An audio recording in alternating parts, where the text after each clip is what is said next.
So we are still in line with the whole drama of the Bible. How do such people get restored to God?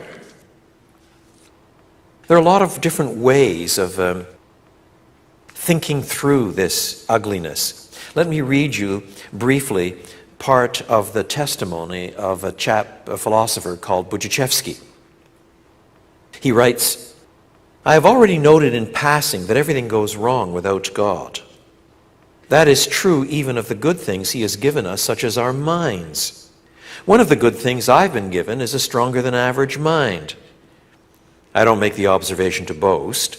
Human beings are given diverse gifts to serve him in diverse ways. The problem is that a strong mind that refuses the call to serve God has its own way of going wrong. When some people flee from God, they rob and kill. When others flee from God, they do a lot of drugs and have a lot of sex. When I fled from God, I didn't do any of these things.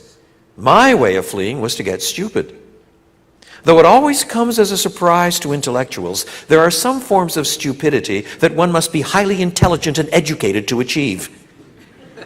God keeps them in his arsenal to pull down mulish pride, and I discovered them all.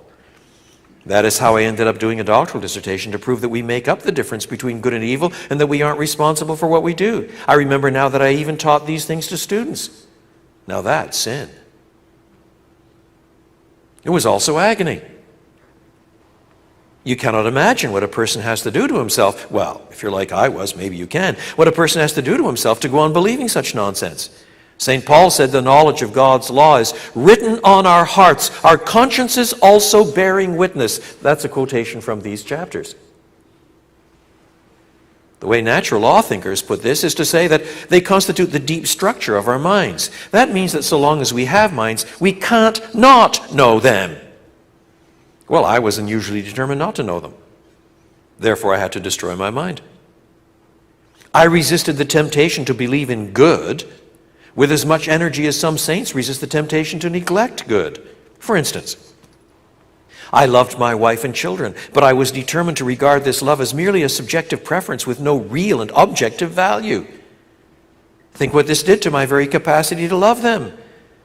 After all, love is a commitment of the will to the true good of another person. And how can one's will be committed to the true good of another person if he denies the reality of good, denies the reality of persons, denies that his commitments are in any sense in his control? Visualize a man opening up the access panels of his mind and pulling out all the components that have God's image stamped on them. The problem is they all have God's image stamped on them. So the man can never stop. No matter how many he pulls out, there are still more to pull. I was that man. Because I pulled out more and more, there was less and less that I could think about. That, of course, is what Buji셰프sky means by saying that he became stupid.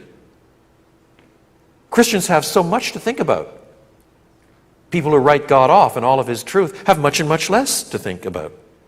They become stupid. Because there was less and less that I could think about, I thought I was becoming more and more focused. Because I believed things that filled me with dread, I thought I was smarter and braver than the people who didn't believe them. I thought I saw an emptiness at the heart of the universe that was hidden from their foolish eyes. But I was the fool.